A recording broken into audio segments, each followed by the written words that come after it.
Back to my channel, English Grammar Teaching and Learning.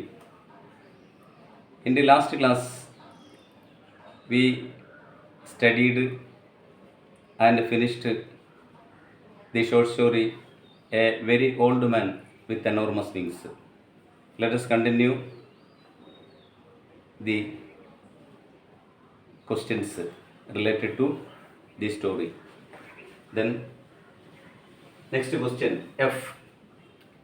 What made the couple suddenly decide to treat the man with some kindness? അതായത് ദമ്പതികൾ വളരെ പെട്ടെന്നൊരു തീരുമാനം എടുക്കുന്നു. ആ old മാനെ എങ്ങനെ ട്രീറ്റ് ചെയ്യണം, അല്പം കനിവോട് ട്രീറ്റ് ചെയ്യണമെന്ന് തീരുമാനമെടുക്കാൻ എന്താണ് അവരെ പ്രേരിപ്പിച്ചത്? What made the couple suddenly decide to treat the man with some kindness? നോക്കാം. Pelayo and Elisenda initially exploit the old man with enormous wings. ആദ്യം ദമ്പതികൾ അദ്ദേഹത്തെ പരമാവധി ചൂഷണം ചെയ്തു. ഫസ്റ്റ് സ്റ്റേജിൽ initially exploit the old man with enormous wings. ആ വലിയ ചിറകുള്ള മനുഷ്യനെ, വൃദ്ധനെ അവർ ചൂഷണം ചെയ്തു. ഫോർ ഫിനാൻഷ്യൽ ഗെയിൻ, എന്തിനു വേണ്ടിയായിരുന്നു അത്? സാമ്പത്തിക നേട്ടത്തിന് വേണ്ടി. ട്രീറ്റിംഗ് ഹിം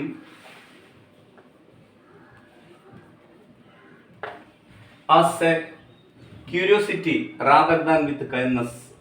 ദേവ് അതിനുപരിയായിട്ട് അയാളോട് ദയ കാണിക്കുകയല്ല ചെയ്തത്, പിന്നെയോ ആസ് എ ക്യൂരിയോസിറ്റി, ഒരു ജിജ്ഞാസുക്കൾ അല്ലെങ്കിൽ ഒരാകാംക്ഷ, ഇയാളിൽ ആകാംക്ഷയാണ് ആ അവസരത്തിൽ ഉണ്ടായിട്ടുള്ളത്, ദയയ്ക്ക് ഉപരിയായിട്ട്. However their attitude shift slightly over time. സമയം പിന്നിട്ടപ്പോൾ അവരുടെ സമീപനത്തിലും മാറ്റം ഉണ്ടായി, ചെറുതായിട്ട് മാറ്റമുണ്ടായി. The child's recovery from fever brings relief and shifts their emotional state. അങ്ങനെ അവരുടെ ആ വൈകാരികമായ അവസ്ഥ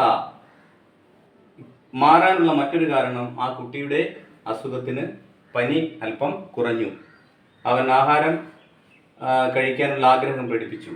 അപ്പോൾ they thought that this is the presence of this enormous winged man. ഈ enormous winged old manന്റെ സാന്നിധ്യമായിരിക്കാം എന്നവർ ചിന്തിച്ചിട്ടുണ്ട്. Then they felt magnanimous towards him. അങ്ങനെ അവർ അദ്ദേഹത്തോടെ ദൈവം കനിവ്, magnanimous, kindness and generosity towards that old man. Next. അടുത്ത ചോദ്യം, why does Pelayo lock the old man in the chicken coop? എന്തുകൊണ്ടാണ് പെലയോ ആ old മാനെ ഒരു കോഴിക്കൂട്ടിൽ ഇട്ട് പൂട്ടിയത്? അല്ലെങ്കിൽ why does Pelayo imprison the old man in the chicken coop? നോക്കാം. Pelayo locks the old man in the chicken coop because of fear and confusion.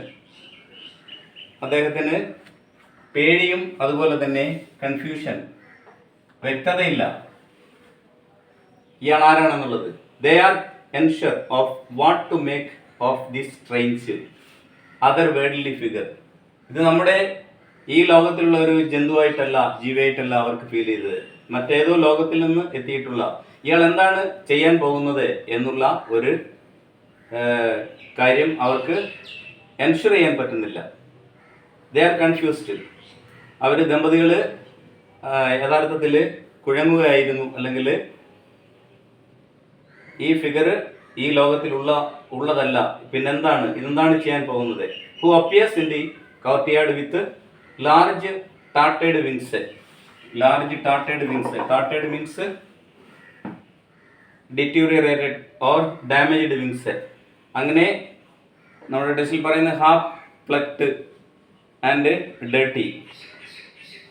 Besides, ഇത് കൂടാതെ the old man is described as ancient, filthy, bald skull and possessing enormous wings. അയാൾ വളരെ പഴഞ്ചനായ, പുരാതനമായ, filthy, dirty, bald skull തലയൊട്ടി കാണാവുന്ന രീതിയിൽ മുടിയില്ലാത്ത, പല്ലില്ലാത്ത, നമ്മൾ പറയുന്നുണ്ടല്ലോ ഒന്നോ രണ്ടോ പല്ല് അയാൾക്കുള്ള, മൂന്നോ നാലോ മുടികളെ തലയൊട്ടിയിൽ കാണുന്നുള്ളൂ, അതും നരച്ചത്. ഇത്തരത്തിലുള്ളൊരു പൊസഷനാണ് യഥാർത്ഥത്തിൽ, ഈ കാഴ്ചയാണ് പെലായയെ അയാളെ പിടിച്ച് പൂട്ടിയിടാൻ, കോഴിക്കൂട്ടിൽ ഇട്ട് പൂട്ടാനുള്ള കാരണം, അല്ലെങ്കിൽ തടവുകാരനാക്കാൻ കാരണം. നെക്സ്റ്റ്, അടുത്ത ക്വസ്റ്റ്യനിലേക്ക് പോകുന്നു നമ്മൾ. Why do the people treat the old man like a circus animal? ഒരു സർക്കസ് മൃഗത്തെ പോലെ ആളുകൾ ഈ മനുഷ്യനെ ട്രീറ്റ് ചെയ്യാൻ കാരണം എന്താണ്? Why do the people treat the old man like a circus animal? നോക്കാം.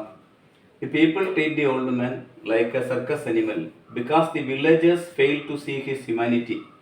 ആ ഗ്രാമത്തിലെ ആളുകൾക്ക് അയാളുടെ മാനുഷിക മൂല്യം മനസ്സിലാക്കുവാൻ കഴിഞ്ഞില്ല, അതിൽ അവർ പരാജയപ്പെട്ടു.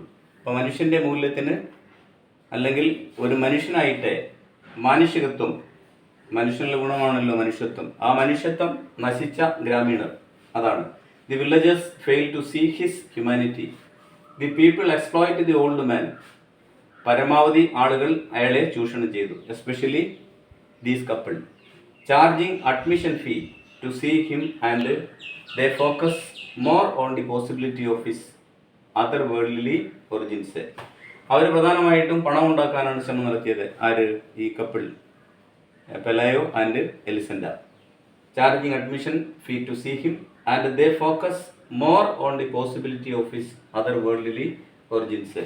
ഇയാൾക്ക് മറ്റൊരു ലോകത്തിൽ, അപ്പോൾ ഇത് എന്ന് പറയുന്നത് magic, one side we can see magical റിയലിസമാണ് ഇതിലൂടെ നമ്മൾ കാണുന്നത്.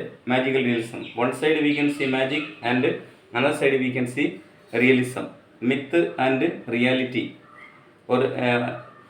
Ordinary versus extra ordinary. അപ്പോൾ ഇവിടെ ഗ്രീഡ് ആൻഡ് ഹ്യൂമൻ നേച്ചറാണ് ആ സമ്പാദനത്തിലൂടെ നമ്മൾ കാണുന്നത്. അവിടെ മറ്റൊരു തീമാണ് എക്സ്പ്ലെയിൻ ചെയ്യുന്നത്. The story mirrors. സ്റ്റോറി എന്താണ് റിഫ്ലക്റ്റ് ചെയ്യുന്നത്?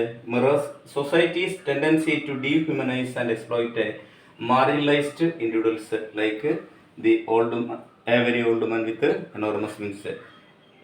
നമ്മുടെ കഥാനായകനിൽ, അല്ലെങ്കിൽ ഈ വൃദ്ധൻ, വലിയ ചിറകുള്ള ഈ വൃദ്ധനോട് കാണിക്കുന്ന ആ ഒരു ടെൻഡൻസി, അതാണ് the story mirrors society's tendency. സമൂഹത്തിൻ്റെ ഒരു കാഴ്ചപ്പാട് ഡീഹ്യൂമനൈസ് ചെയ്യുന്നു, അല്ലെങ്കിൽ മാനുഷിക ബോധം ഇല്ലായ്മ ചെയ്യുന്ന പ്രവൃത്തി. എക്സ്പ്ലോയിറ്റ് മാർജിനലൈസ്ഡ്, പ്രത്യേകിച്ച് ആരോടൊക്കെ? പ്രാന്തവൽക്കരിക്കപ്പെട്ടവരോടും, അതുപോലെ തന്നെ ഒറ്റപ്പെട്ട ബലഹീനതയുള്ള ആളുകളോട് മനുഷ്യൻ കാണിക്കുന്ന ഡീഹ്യൂമനിസമാണ് ഇതിലൂടെ നമുക്ക് മനസ്സിലാക്കാൻ പറ്റുന്നത്. നെക്സ്റ്റ്, അടുത്ത ക്വസ്റ്റ്യൻ. Do you think Elisenda is shrewd and clever? നിങ്ങൾ കരുതുന്നുണ്ടോ എലിസൻഡ സൂത്രശാലിയും ബുദ്ധിമതിയും ആകുന്നു, അല്ലെങ്കിൽ ആണെന്ന്? Yes, I definitely think Elisenda is shrewd and clever throughout the story. ഈ കഥയിലുടനീളം എലിസൻഡ ഒരു സൂത്രശാലിയും ബുദ്ധിമതിയുമാണെന്ന് തീർച്ചയായിട്ടും സമ്മതിക്കുന്നുണ്ട്. Yes, I definitely think Elisenda is shrewd and clever throughout the story. Her actions, particularly in how she deals with the old man. അവളുടെ ഓരോ പ്രവൃത്തിയും, ഹെർ ആക്ഷൻസ്, ഓരോ പ്രവൃത്തികളും, പർട്ടിക്കുലർലി പ്രത്യേകിച്ച്, in how she deals with the old മാൻ, എങ്ങനെയാണ് ആ പ്രായം ചെന്ന മനുഷ്യനോട് അവൾ ഇടപെട്ടത്. Reveals A pragmatic and opportunistic nature. അവിടെ നമുക്ക് എന്ത് വെളിവാക്കുന്നു? അവളുടെ ഇടപെടൽ പ്രാഗ്മാറ്റിക് ആണ്, അല്ലെങ്കിൽ പ്രായോഗികമാണ്. അതുപോലെ തന്നെ ഓപ്പർച്യൂണിസ്റ്റിക് നേച്ചർ, ഓപ്പർച്യൂണിറ്റി, അവസരവാദപരമായ സ്വഭാവം ആണ് സൂചിപ്പിക്കുന്നത്. She quickly identified the potential financial gain from his presence. അവൾ വളരെ പെട്ടെന്നാണ് അയാളിൽ നിന്ന് പണം ഉണ്ടാക്കാം എന്നുള്ള ആ ഒരു പൊട്ടൻഷ്യാലിറ്റി, അതിൻ്റെ സാധ്യത മനസ്സിലാക്കിയത്. Thus the couple became rich. അങ്ങനെ അവർ ധനികരായി മാറി. 2 നില മാളിക വെച്ചു, ഗാർഡൻ ഉണ്ടാക്കി, ബാൽക്കണി വെച്ചു, അങ്ങനെ പെലയുടെ ജോലി ഉപേക്ഷിച്ച് പുതിയ ബാരൻ റാബിറ്റിനെ തീറ്റിപ്പോറ്റുന്ന കൂടുണ്ടാക്കി. ഇങ്ങനെ ഇത്തരത്തിലൊക്കെ അവർ സാമ്പത്തികമായിട്ട് മുന്നോക്കം പോയി. നെക്സ്റ്റ്, അടുത്ത question J. His only supernatural virtue seemed to the patients. Why does the author say so? എഴുത്തുകാരൻ ഇങ്ങനെ പറയുന്നു. എങ്ങനെ? His only supernatural virtue, അയാൾ ഒരു സൂപ്പർ നാച്ചുറൽ അമാനുഷിക ശക്തിയുള്ള ഒരാളാണ് എന്നതിന് ഒരൊറ്റ തെളിവേ ഉള്ളൂ. അത് ഏതിൽ മാത്രം? അയാൾ ക്ഷമയുള്ളവനാണ്, സർവം സഹയാണെന്നുള്ളത് മാത്രമാണ് അയാളുടെ supernatural virtue. Why does the author say so? എന്തുകൊണ്ടാണ് എഴുത്തുകാരൻ അങ്ങനെ പറയുന്നത്? അവർ author Gabriel Garcia Marquez suggest that the old man's patience is his only supernatural virtue. നമ്മുടെ എഴുത്തുകാരൻ ഗബ്രിയൽ ഗാർസിയ മർക്കസ് നിർദ്ദേശിക്കുന്നത് എന്താണ്? ഒറ്റ സൂപ്പർ നാച്ചുറൽ പവറുള്ള ഒരു വ്യക്തിയുടെ ഒറ്റ ഗുണം മാത്രമേ ഇയാളിൽ കാണുന്നുള്ളൂ, അത് ക്ഷമയാണ്. കാരണം because it contrast വിവിഡ്ലി with the villagers lack of എമ്പതി. ഒരു കാരണം എന്ന് പറഞ്ഞാൽ വൈവിധ്യമാർന്ന വ്യത്യസ്തമായ വ്യക്തമായ ഒരു വ്യത്യാസം നമുക്ക് കാണാൻ പറ്റും. With the villagers lack of empathy. Empathy means generosity and sympathy towards others. മറ്റുള്ളവരോട് കാണിക്കുന്ന മഹാമനസ്കത അല്ലെങ്കിൽ ജനറോസിറ്റി, അത് ഷെയർ ചെയ്യാനുള്ള ഒരു മനസ്സ്, അതിൻ്റെ കുറവ് വില്ലേജസിൽ കാണുന്നു. Their cruelty and their incessant demands. Incessant തുടർച്ചയായ കണ്ടിന്യൂസ് ഡിമാൻഡ്, അവർ പല ഡിമാൻഡുകളും മുന്നോട്ട് വെക്കുന്നുണ്ട്. അതുപോലെ അവരുടെ ക്രൂരതയ്ക്ക് ഉദാഹരണമാണ് അവർ കല്ലെറിയുകയും കുത്തുകയും ചെയ്യേണ്ടതും ഒക്കെ ചെയ്തിട്ടും ഈ മനുഷ്യൻ യാതൊന്നും പ്രതികരിക്കുന്നില്ല. ഡെസ്പൈറ്റ് എൻഡറിങ് മിസ് ട്രീറ്റ്മെൻറ്റ്, അതുപോലെ തന്നെ തെറ്റായ രീതിയിലുള്ള പരിചരണം, എക്സ്പ്ലോയിറ്റേഷൻ ആൻഡ് റെഡിക്കൂൾ, കളിയാക്കി ചൂഷണം ചെയ്തു, അയാളെ ഉപദ്രവിച്ചു. ഇതൊക്കെ ആയിട്ടും ഡെസ്പൈറ്റ് എൻഡറിങ്, ഇതൊക്കെ അവിടെ നിലനിൽക്കുന്നുണ്ട്. എൻഡറിങ് മിസ് ട്രീറ്റ്മെൻ്റ് ഉണ്ട്, എക്സ്പ്ലോയിറ്റേഷൻ ഉണ്ട്, റെഡിക്കൂൾ ഉണ്ട്.